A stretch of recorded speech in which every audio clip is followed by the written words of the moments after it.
Hey guys, welcome to the IronTrap podcast. It was featuring Moon snorting. He was just grumbling. He's so mad. We're Back in our home studio. home studio in the office. We had a good time. We were hoping to get to do two podcasts, but the other person we were looking to do that with, its schedules didn't match up. Yeah. But we do have a plan for another podcast while we were traveling with somebody that we met that hopefully we can go back and do very soon. Yep. We actually opted not to show any of that footage or any of that till we get there and film and do a proper podcast and video. So that's what's going on with that local happenings and news. The only big thing I will say is we're going through all the parts from all the big parts from Minnesota, from that trip, our last big trip. Keep an eye on our Instagram and our website. There's a lot of parts going up on listing. A dozen plus every night. There's a bunch of stuff that's been listed. If you don't follow our Instagram, I'd suggest to do so because a bunch of the speed equipment has sold already that we got. Right off of... It was like a feeding frenzy right off the bat. So if you don't follow it, that's where a lot of that good stuff gets. I say it every podcast, but that's where all the good stuff goes first. And you don't have to be a member of Instagram. You can simply go to our page and check in on it. And you can send us an email. We've had people in the past that bought things. And literally just sold a 35.6 coupe seat that we got out there. Same way. Dude, saw it on Instagram, send us an email. You can do it from your phone. You can do it from a computer. It doesn't have to be like through the app. Right. So, IronTrap Finds, Finds. You can check it out there. And then after that, we put stuff on the website as well. So you can also check the website. For anybody that didn't see or hear, we started selling some of the Kara Wilson stuff that we started doing a little bit of small run of. So we the engine lifting tools, we have one on eBay for bid. We only did a small batch of them, so we put one up for bid. We had a few people that had emailed that we had responded back to. If you're interested in one of those, we do have, there might be 3 left. 3. So there's 3 left of those. The rest have pretty much been sold or spoken for. And then the rest of the tools we're just working on in between everything else. Luckily, my nephew Evan has been here this week, and he is proficient on the lathe and the mill, so he made up the little pins and finished drilling out those engine lifting tools. So we were able to came out great. Actually get those going. We're planning to do more of them.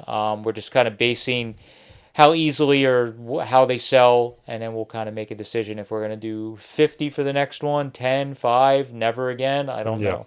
But they are pretty neat. They're worth the extra couple bucks definitely. To have them. So, but the other tools that we did, we will be working on those. The steering wheel puller, we actually have to get our buddy Jeff to help with the casting, to help us 3D print the little cushion that goes under the wheel. So that will take some time. This isn't our first priority, so it is, or any of us. Kind of just working on it on the background, just trying to fill in here and there. The only other news thing I think of, or something that's worth mentioning, is a bunch of people had suggested with the mill video with us working on taking some of the feed bins down, about us offering or selling the wood. People seem to think that I scavenge car parts in everything that I do, that I didn't understand that old salvaged wood is worth money. I know that. Yes. Again, I feel like Moon's lump on his tail. I have to say things 3,000 times. We are saving all of that wood. I do know that it's worth a lot of money. We're going to be repurposing it or using it for repairs at the mill. And then what we decided is there's little pieces when we take the bins down that are kind of nailed into the beams at the top. So those little pieces, we just basically sawzall and then knock those off.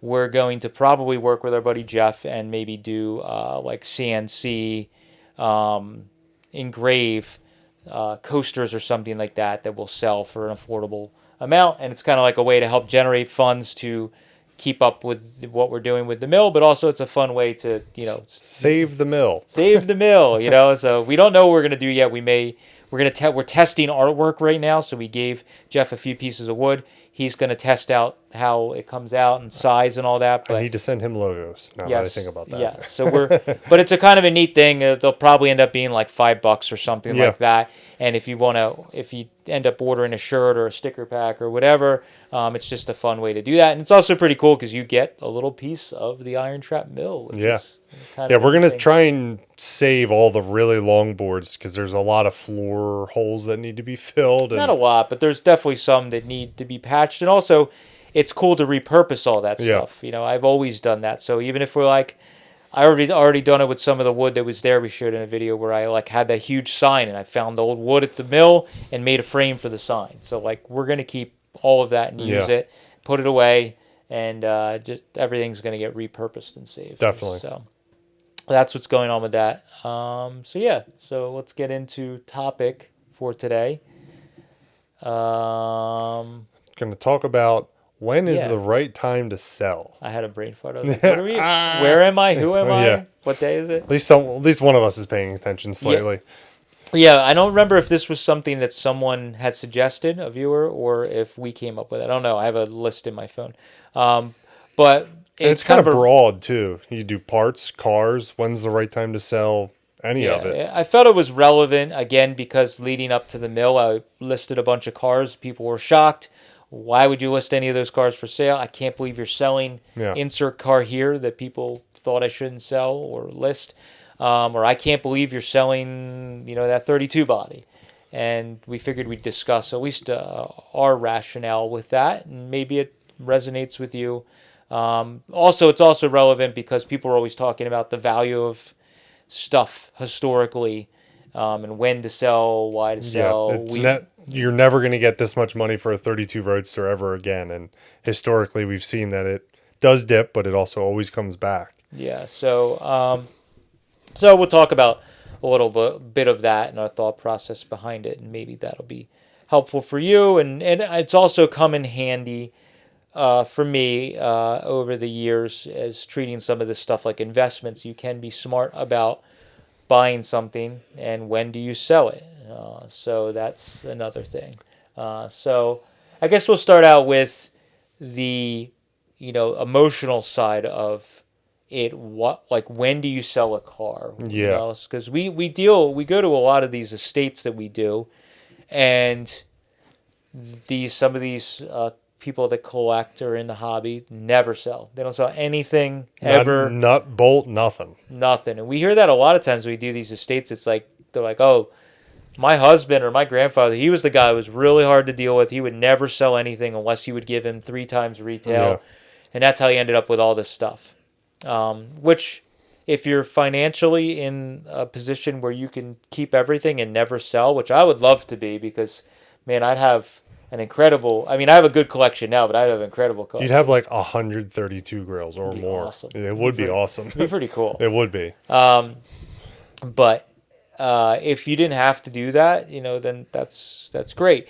I also think a lot of the people that were able to do that were buying the stuff like pre-internet when you could buy the stuff cheap. And a lot of these guys paid little to nothing for the stuff they had. So you don't really need to sell it. That's another big part of it. If everything I got for nothing, then I wouldn't sell a lot of stuff. And they were also buying 60s, 70s, 80s when the stuff wasn't as desirable as it is now. Yeah, true. But I think emotionally, it's, for me at least, when I sell a car, it's always been... Is that right? It's always been for me...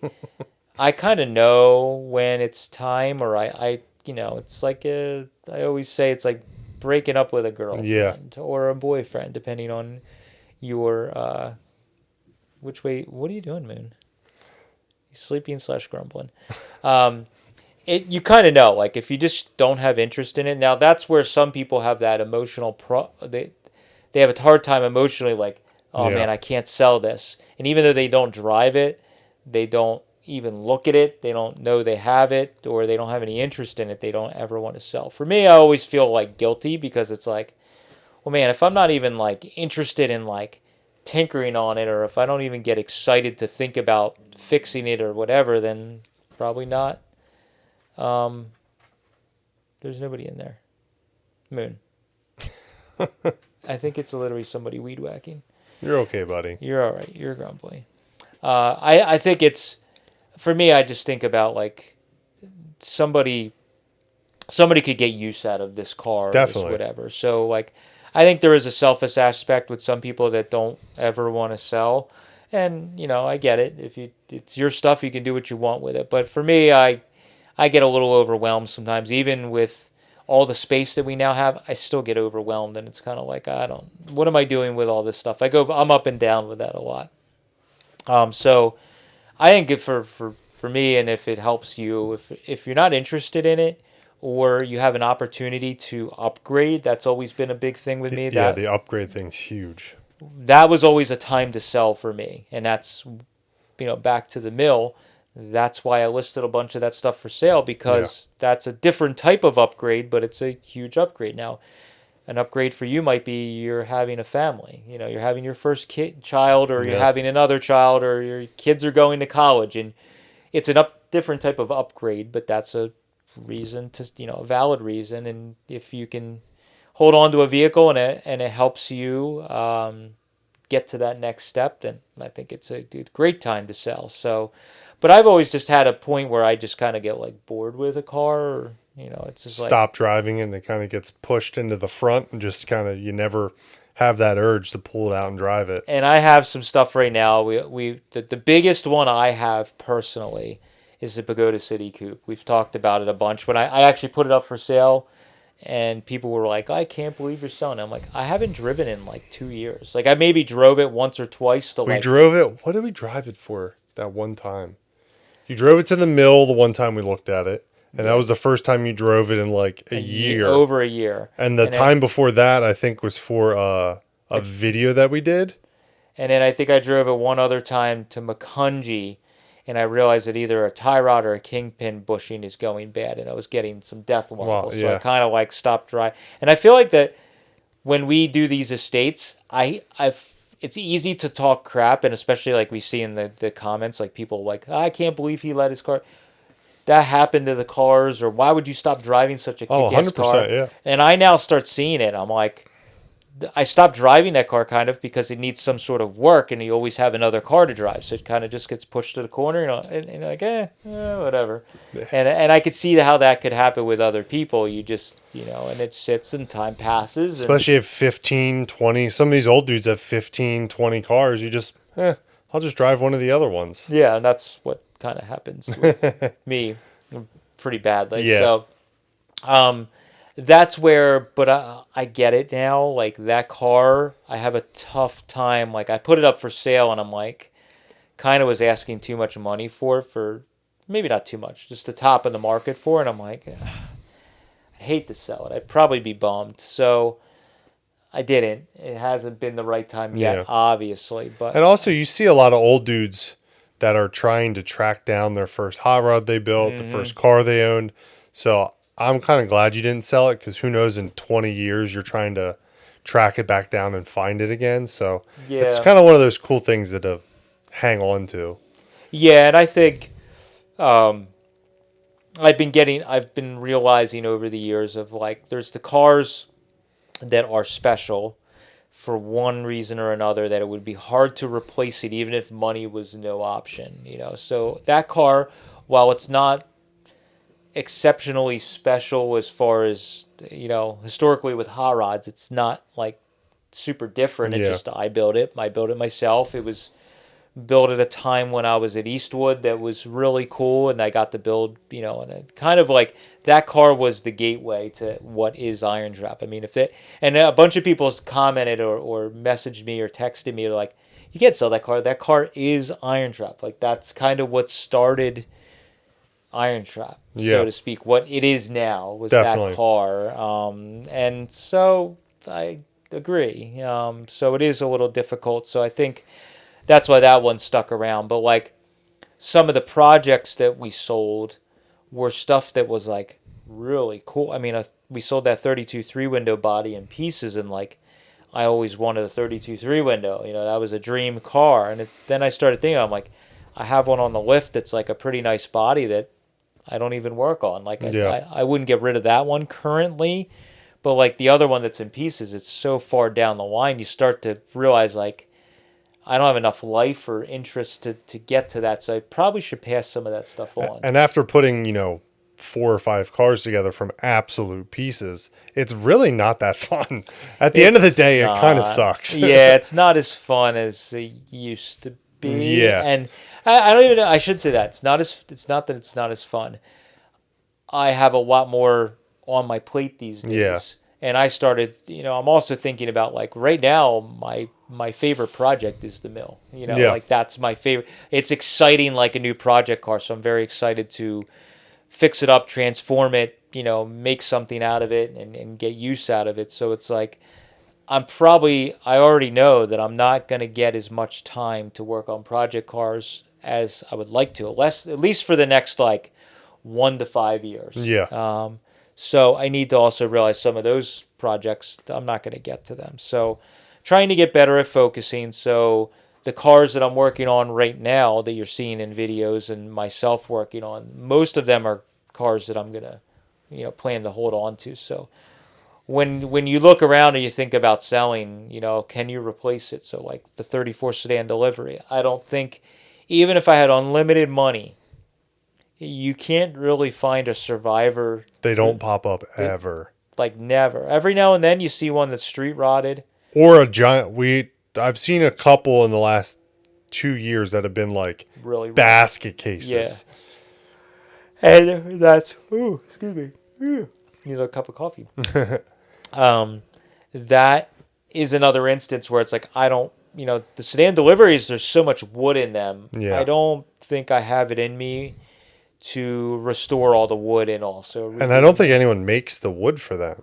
Not So that you'd I'm have aware to of. like find another sedan delivery, figure out what the wood is supposed to resemble and fit, and think about all the panels on the inside that you need, like all the corner pieces, and like everything is specific to that, and they only made like a couple thousand of them, I think. Yeah, I don't remember exactly, but off the top of my head, but there's very few of them. And then when I was buying that car and we were doing that estate ahead of it, I was like we were trying to like price it, to work with the family to price it, so that it was affordable for me, but also we weren't, ripping anyone off.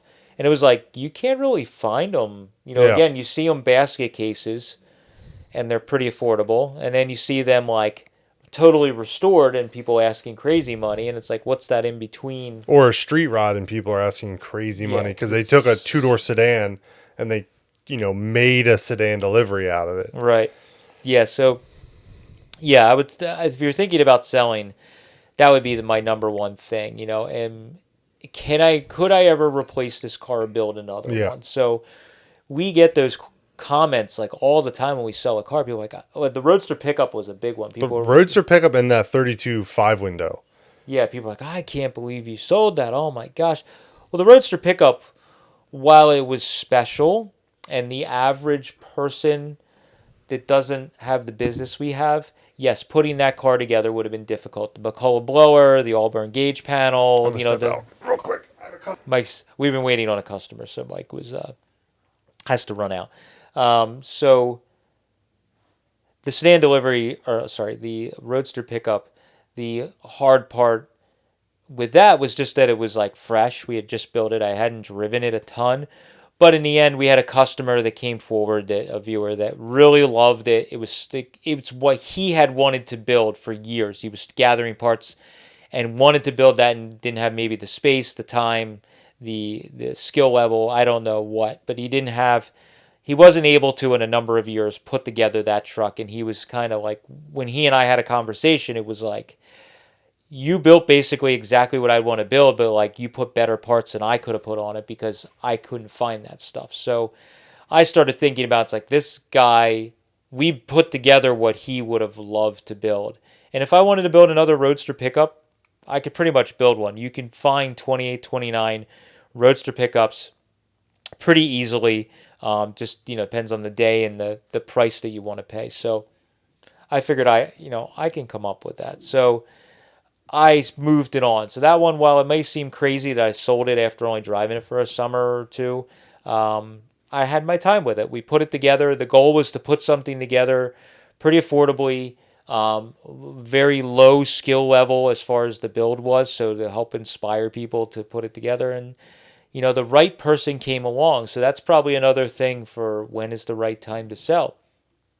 If you have a car that you built and you're not majorly in love with it, you just wanted to get it out of your system to build it, and somebody comes along at a car show, online, whatever it is, and it's like they connect with that car even more so than you. I don't know about other people, but for me, some of the my favorite part about this hobby is the process, finding it, gathering the parts, putting it together, also the research while doing it of looking at old photos and creating that vehicle. Some of these vehicles, after I get it on the road and I shake it down and you take it out a little while, kind of the fun is over for me. I again, having so many vehicles, the fun, it isn't like the fun is totally over and I hate the vehicle. It's just like I got it out of my system. I built that vision in my head, and now somebody that that is their one of their iconic car that they've always wanted, or you the way you build it resonates with them more so than you, or even more so. That's the time to sell it because that person came across and they offer you the right money. The other thing is always money. If somebody comes up to you and offers you some insane amount of money that, the money resonates with you more than the car, that might be the time. But for me, there's always been the cars that there is no dollar sign that will make me sell the car. And we've had those times where people have, "Oh, just name your price. I'll give you a blank check and, you just write whatever you want on it. Anything under, $1 million or whatever." I don't know. I've never had anybody say that, but like I've had people that, come forward, and for me, I couldn't bear losing or getting rid of that vehicle at the current time. Now, I used to say years ago, I used to be like, I'll never sell that car. But now that we've been doing what we've been doing, finding stuff, I can't say that anymore because there's always something crazier or better that pops up. The other thing I think for everybody in the hobby right now, it's kind of an exciting time that a ton of stuff is popping up that I think we have an excess of good shit that's popping up right now. So I don't know if there's ever been a time where this much good stuff has been popping up in excess. There's so many people in the hobby that are aging out, whether they're passing away or they're sizing, they're narrowing down their collection and they're starting to sell. That like there's quality stuff that's popping up. So like I think that what I have right now is like great stuff, and I have things that I don't think I'd want to get rid of. And then it's like, what's around the corner? I have a cool 32 3 window on the lift that I'm have a plan to build and is a really clean body. Does a something that's like blow that out of the water. It's, a real deal historic hot rod pops up that's a 32 3 window that I could save, and you need to move some money around, or cars, and you got to sell it.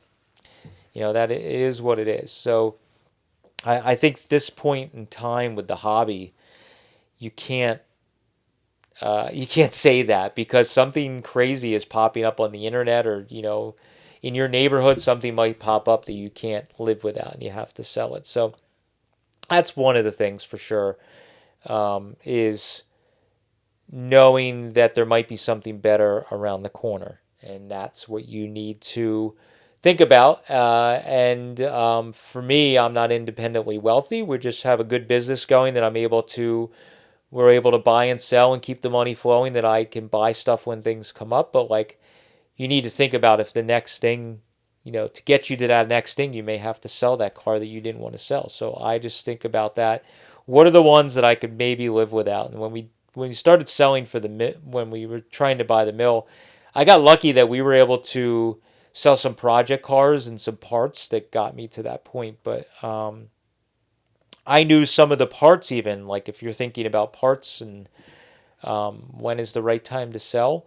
Definitely with parts, I found, especially with this hot rod stuff, the um, the person that needs the parts will pay more than if you just list it for sale. So there is times when somebody will come forward or you list something for sale and they are desperately searching for that thing and they're willing to pay full-blown retail or more than somebody casually searching. So a good little story is I listed up on Facebook Marketplace. I had two McCullough blowers, a 1937 and a 1939. So I listed the 37 for sale because it was used and a little more unknown. And in the process of listing it on Marketplace, an older gentleman called me who had been hunting for one for a while. And we started talking, and I kind of made the mistake of like, well, the only reason I'm selling this one is to gather some funds. And I have like a basically new old stock one sitting on the shelf, so I'll keep that one for myself. That was my rationale. I have two, I don't need two, I'll keep one. And then I have one if I want to build another version of the Roadster pickup. And that unfortunately backfired on me. And he goes, oh, I would love to have a new old stock one, or however he put it. And he's like, I'm a serious buyer. I want the best I could find, or however he put it.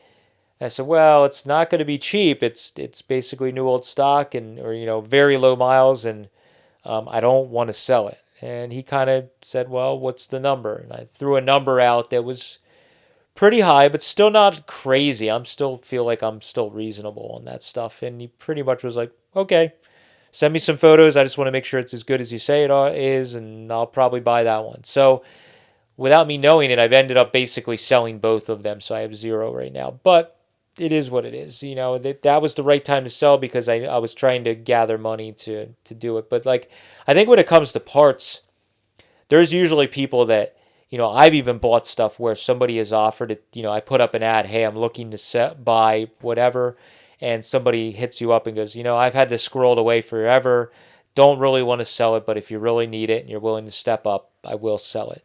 And then somebody, passes it on. So I think that's the right time to sell when it comes to parts, is if somebody really needs it and you're going to help them out, get the parts to the right person or the right car, or B, you're going to you're going to maximize what you could get for that part, then that might be the right time, especially if it's something that you could probably replace in the future. While McCullough blowers are very rare, I feel like they pop up pretty regularly now. It's kind of crazy. They must have made a ton of those things for flatheads because you see them pop up.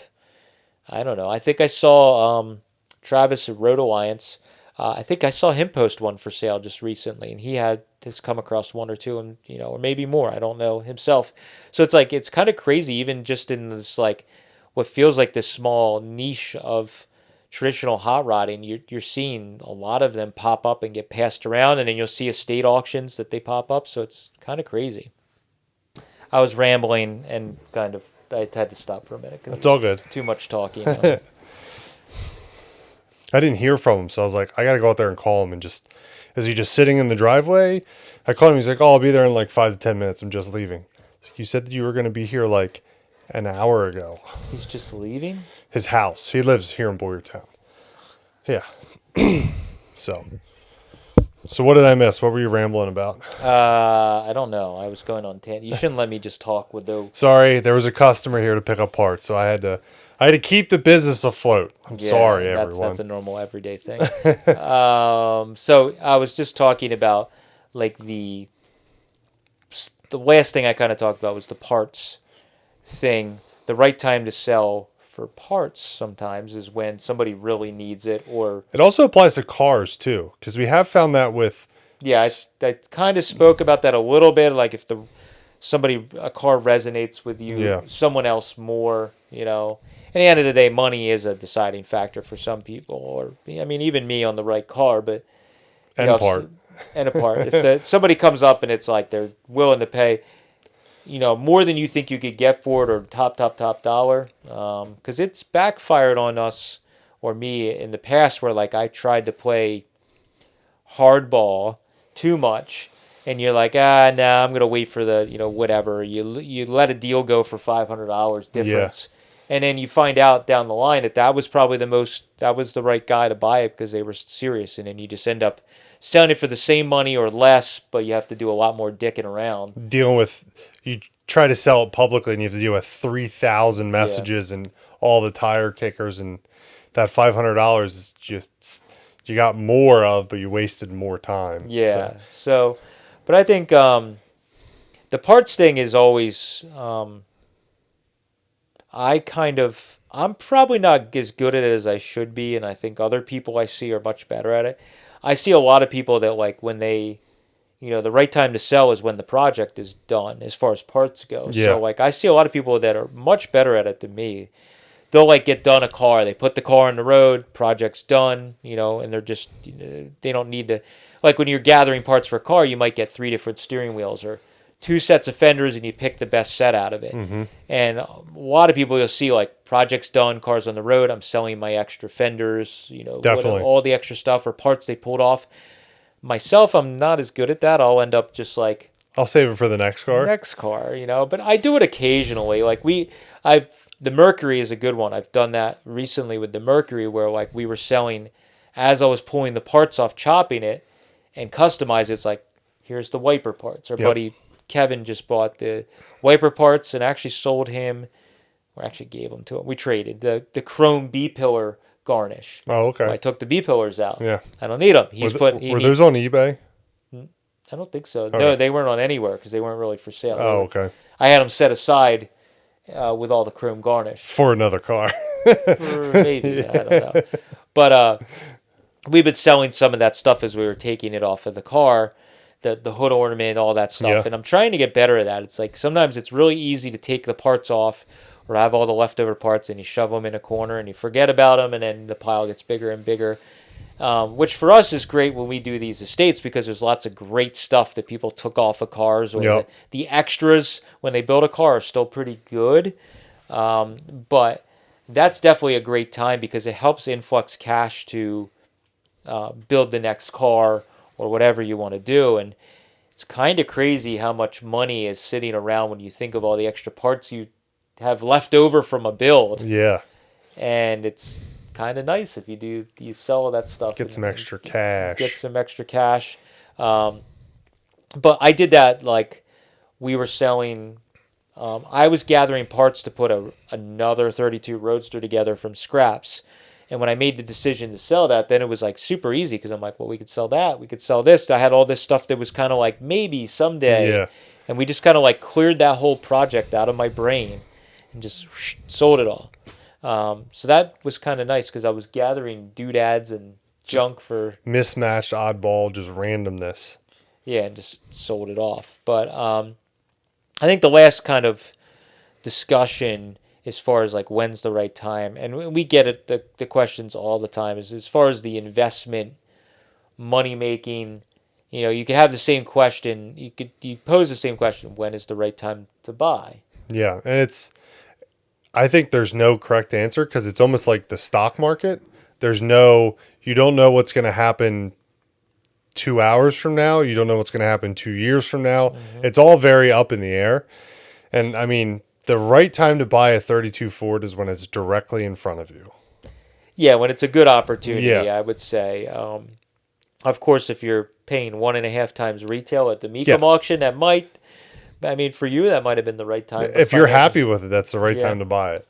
But I think I've been trying to do that more. It's like there's been a lot of instances where in the past, I've gotten in my own head about like, oh man, I don't know. Is it really that good of a deal? Or I don't know. And then you pass on and then like, you see somebody else bought it, and then like a year or two later, you're like, oh man, that thing didn't take that much work, and it's way better. It actually works. It has worked the opposite way as well.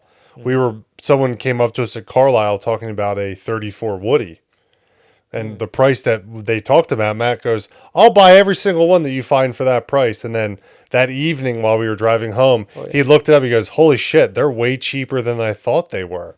He was like talking like, I'll buy all of them for that price. Yeah. It's like, oh shit. That was like... The market has dropped a little bit on those, and I didn't realize it. And then in my head, I was thinking of prices I saw when, 15 years ago when I Yeah. first started educating myself on this stuff. It was like, wow, okay, this stuff is those are can be bought now. Not they're. I feel like the prices are really up and down on woodies in general. Like you see people are trying to get six figures, Yeah. and then you see them for 40 grand or 30 grand. It's like the prices are, and as we've learned from our buddy Jeff, that East Coast Woodies, Jeff, the restoration and the provenance of a woody really seems to change the value big time. Yes.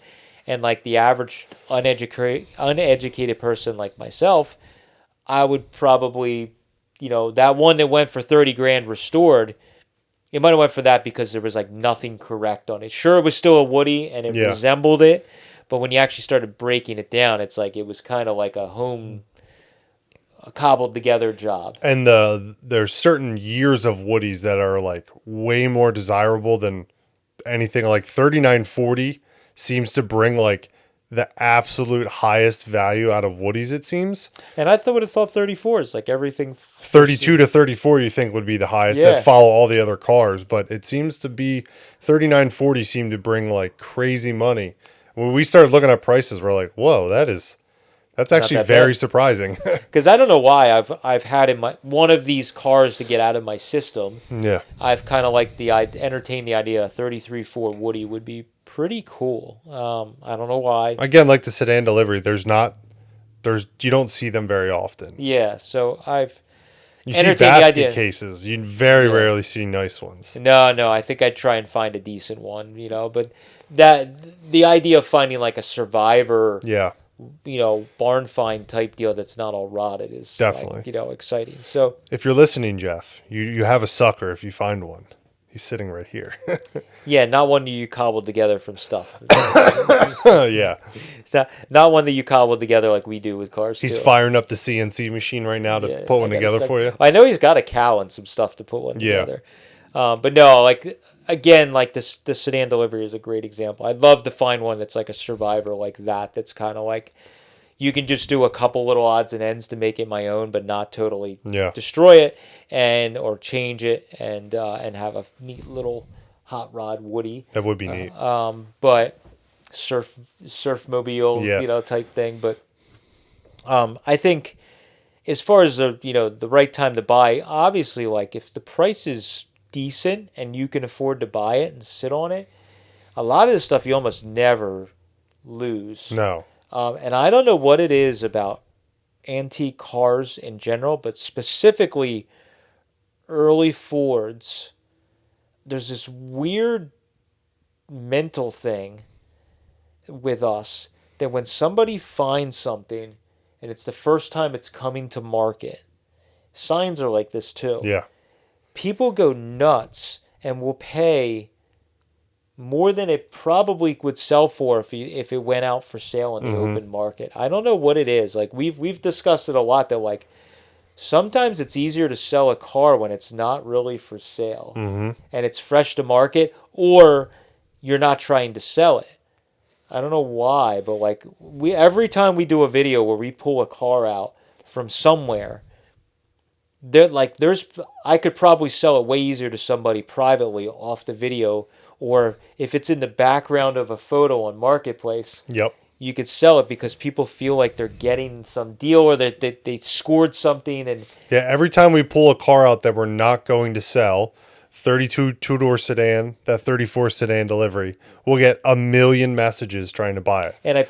people that are like legit. Oh, yeah. That I mean- 35.6.5 window that we just pulled out. I didn't get a single email Yeah, asking for price. what the hell, man? I Yeah. want to sell it. Yeah. The freaking the stock car. Yeah. It was like because I outwardly said it's going to be for sale. I felt like I feel like we should just do reverse psychology. Be like, I'm gonna keep this. I'll never sell this. Squirreling this away for a someday project. Yeah, and and get then 10 people- million messages. But like I've noticed it in the hobby in general that like somebody on social media will post that they found some car that they pulled out of a garage or whatever, and there's people like all over them trying to buy it and score it from then. And it's just like it's really crazy. So I don't know the rationale, and I'm guilty. Like I see somebody buy, It does. It goes for parts too. yeah, You see dudes end up with like a truckload of rare Mm-hmm. parts. You know, the comment section, especially on Instagram, is Yeah. like, "Is this for sale? Is that for sale? Is this for sale?" And we do that as a trick to get people to buy. Not trick, but we use it as a like a sales technique. Yeah, like that. Matt put up a photo of a bed full of aluminum intakes and heads and said heading for scrap. We sold like 4 intakes off of that one photo because It's everyone's just- like, "What's up with that bed full of It intakes?" just causes a commotion, and I Yeah. know a lot of people. Some people probably hate that we do that, but we also just do it as a joke. It's a tongue in cheek type Yeah. thing, just posting funny photos, and that's just like a snapshot. Sometimes I step back out of myself, and I like our life. Some days is so ridiculous. We're so fortunate. I'm very very Oh, happy, 100%. and like that particular day, our life is so like we were running around unloading and we were moving like I'm moving all the stuff around, so I'm like the scrap trailer was here up at the upstairs and I had it in that driveway and I'm like, oh man, I need to move it to get it in the other area, but I also had a bed full of all the speed equipment that we unloaded Yes. at the mill that I needed to put in a different building, and I like was about to get in the truck to move stuff and I'm like, this looks ridiculous because I had like scrap metal I had thrown in on top of the speed equipment just to move it, and it wasn't like I was like disrespecting the parts. It was just the craziness of the day, and I'm like, this looks kind of crazy. I need to document Yeah. this because it's just so stupid, and that's where those photos come up. But where was I going with that? Oh yeah, the people. I don't know why in this hobby, it's just like we all get so hyped about finding the stuff in the wild that like the wild now has also become social media. Yeah. So whenever stuff gets posted, it's crazy. So like we just did that 32 Roadster that we bought in Ohio, that we got in Ohio. It. If you haven't seen that, video is out today, so it's Oh coming. yeah. Make sure you check it out. It's super cool. Very fortunate that we were able to be the new caretakers Yes. of that car. No interest in selling that car, but we got, just from the social media post, I posted a really cool photo sitting out front of a kind of dilapidated house in the neighborhood where we pulled it out on the street, and it was like, brrr, like Yeah. all these comments and DMs of people asking to buy it, and then we did. I think it was in the week in the life Yeah, of a little bit. bit. Yep.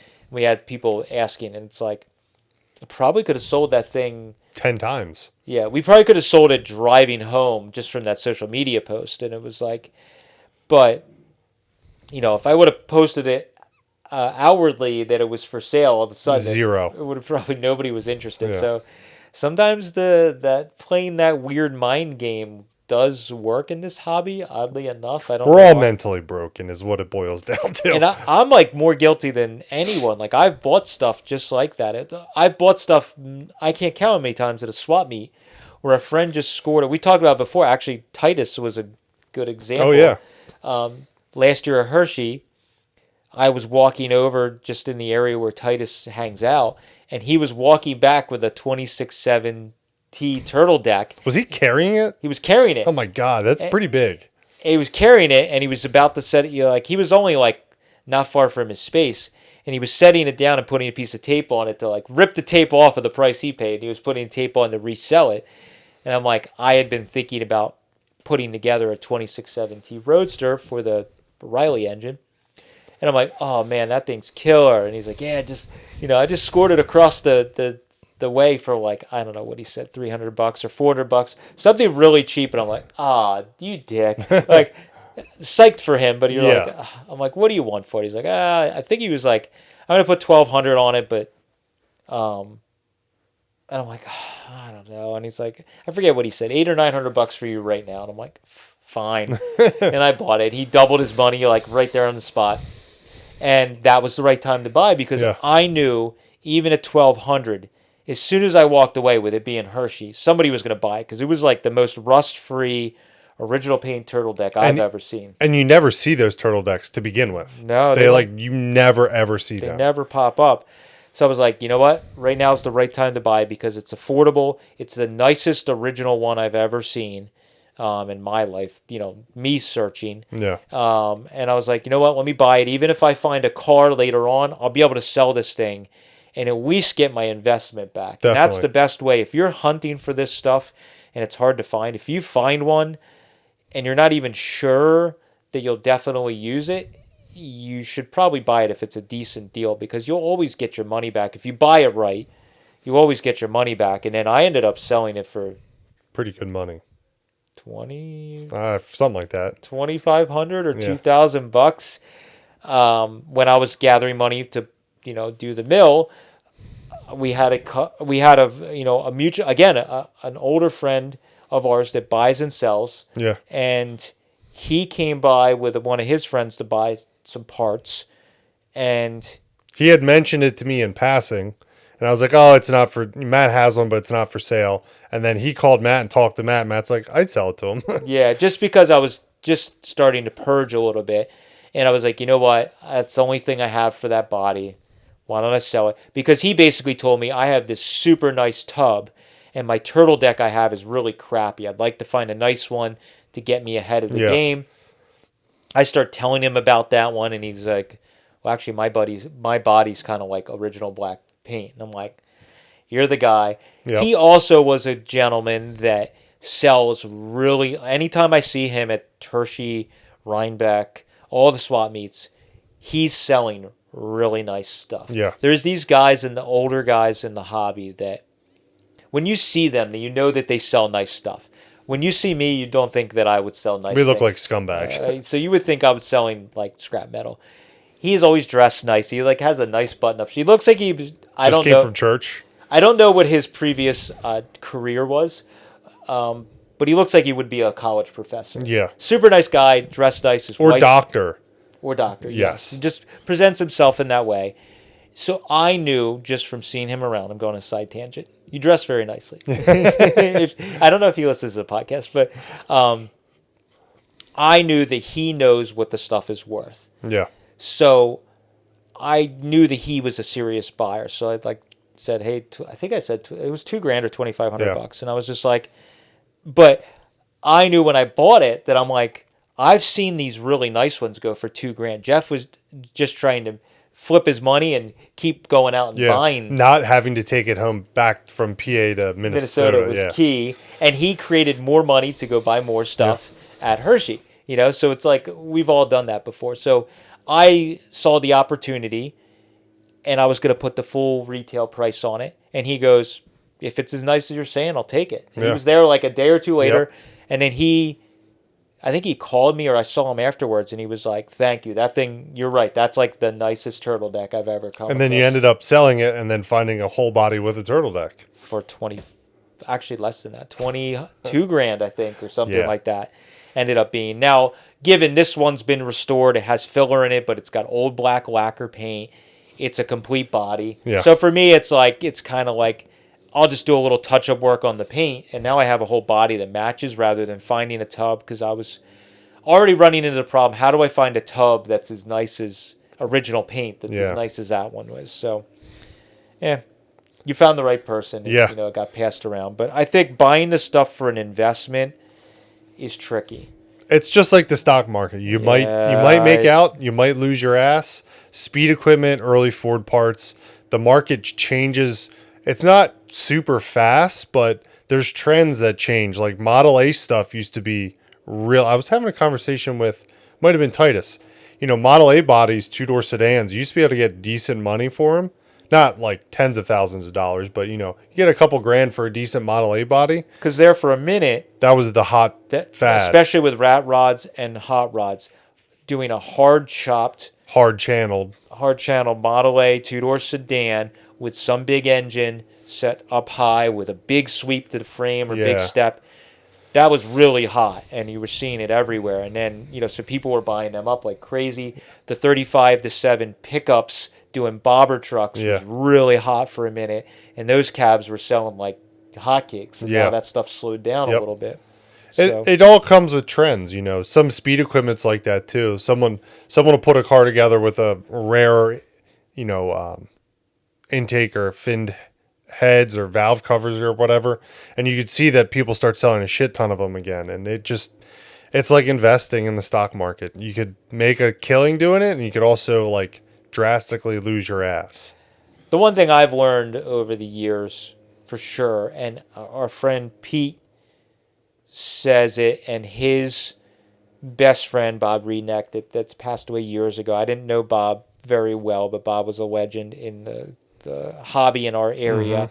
And he re-says a quote that the two of them used to say together: "Good shit always sells. Always sells." So like I've kind of had that mentality over the years when I'm buying this stuff. It's like, why? Like if you're hemming and hawing and it's a piece of shit, or it's a junky part, or it's like where it's like 1.5 times the retail, okay.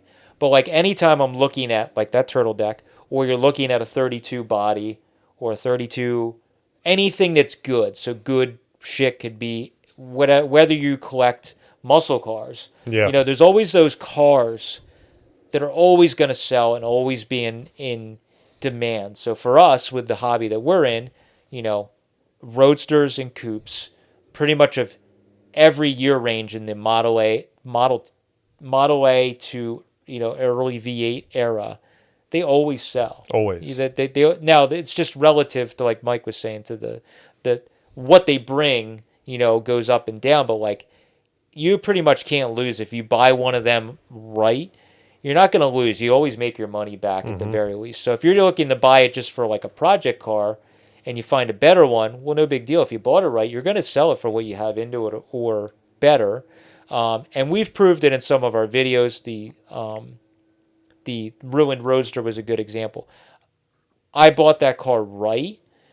It wasn't cheap, but it was right, with the idea that what I could do with that car, I would at least get my money back or make some money in the end by doing it how I wanted to do it. So we think a lot differently these days when we buy some of these estates that we do, where we're like, you know what, it's like the 32.5 window that we sold recently. That was an estate where the cost of what we paid for the car and all the parts, we weren't real warm and fuzzy. It wasn't a great deal. It really, in the end of the day, it was like almost retail for everything. Yeah. And it was like, you know what? It's a 32.5 window. It's old black paint. It's got the look. It's solid enough that somebody can, you know, fix it up and keep the age to it. And it's like, and it's a 5-window coupe. Yeah. It's not a 4-door sedan. It's the right color. It's black. That's one of the good colors. It's like, it's going to sell. We'll make our money back on that, even if I end up not using that car. And that's what ended up happening in the end. We sold basically all the parts, and then we sold the car. And I think we ended up doing... Yeah, we did okay. We didn't, like, set the world on fire. Right, but and you kept a few odds and ends for yourself. True, yeah. In the end, the best part of that was, in the end, that there was surprises, and there was 32 Roadster parts and some really good old hot rod parts that were mixed in that we didn't know we were getting. So in the end, I ended up getting a small number of things for free, and we made a small profit. But I knew going into it, it's like, well, it's a 32.5 window and it's old black paint. You know, shit will get off the pot. Yeah. You know, that's how they wanted to sell, was everything together, so I had to do it that way. And in the end, it worked out. So if you're thinking about buying, or you know, when you're selling it, it's like if you don't, that's a good way to also price the stuff. It's like, if you know what you have in it and you bought it super cheap or really affordable, then you can sell it kind of affordable and it'll move pretty quickly. That's always the key. Yeah, and that's the problem is... and that's how we try and sell stuff. From left field. He was asleep on the rug in there on the floor. That was me going like this, I think. Moon. Hey, look at me. Over It's here. just me. My hand. Sorry. But I think that's a good stopping point for... Thanks, Mr. Moon. Thank you. So, yeah, so I think if you're thinking about buying or selling, that we kind of rolled it all together. That's a good way to do it. You know, again, for kind of cliff notes, emotionally, if you could replace the car easily, Yeah. then there's no reason to sell it. I mean, there is a good reason to sell it. If it's a family heirloom, don't sell it. We talk family. We try and talk families out of stuff quite often when we do estates, where we're just like, you should keep this car. This is the item. Yeah. We've talked about it a bunch. And then investment wise, just don't overspend, or make sure you're buying good Yeah, stuff. don't spend all of your money on it. Yeah, 'Cause- yeah, or all of the money for the car. Yeah. If you're not happy. But I think in the end, the biggest idea with all of this is, if you're, and we were getting into an investment. It's the last thing I'll leave end this on. You should be buying stuff that you actually like. When you start getting into treating this stuff like an investment, it's not nearly as fun. So like Yeah. I've always thought, if I buy that 32.5 window or any of these cars, I'm like, you know what? If I buy the orange Roadster that we have for sale Yeah. right now, that is one of those things. We have it priced top of the market. If it doesn't sell, I don't give a shit, because I love it. I love 32 Roadsters. It can sit right there forever. I don't care. And if I get time to build it, that'll be awesome. I'll be stoked that I didn't sell it. Yeah, But exactly. if you start getting into this stuff, buying it, thinking like it's an investment, you don't really like it in the end of the day, you're gonna be way you're not gonna be nearly as happy when you sit on it and you can't get what you want to get for it, Yeah. or you got to get, if you're just trying to buy the stuff to get the most money and the most profit, that's when it starts getting a little dangerous, because your margins get thin and you start buying the stuff, and it's not the best way to do Definitely, it. yeah. And I think everything that I own, I've bought right for the most part, or if I've paid full blown retail, I'm happy because I absolutely love it and I don't need to sell it, or I don't want to sell it, because I bought it because I genuinely love this stuff. Yeah. So if you're going to invest in this stuff, make sure you're investing in something you really like. Yeah. So thank you guys for listening, or if you're watching on YouTube. If you have a good piece of advice for when you found was the right time to sell for you, you can drop us a comment. I think Spotify also allows comments, but YouTube for sure, we get a lot of good interaction. So drop us a comment down below. For you, when is the right time to sell historically for cars or parts or whatever it's been, and how it's worked out for you. So thank you guys for following along. We'll catch you later. See ya.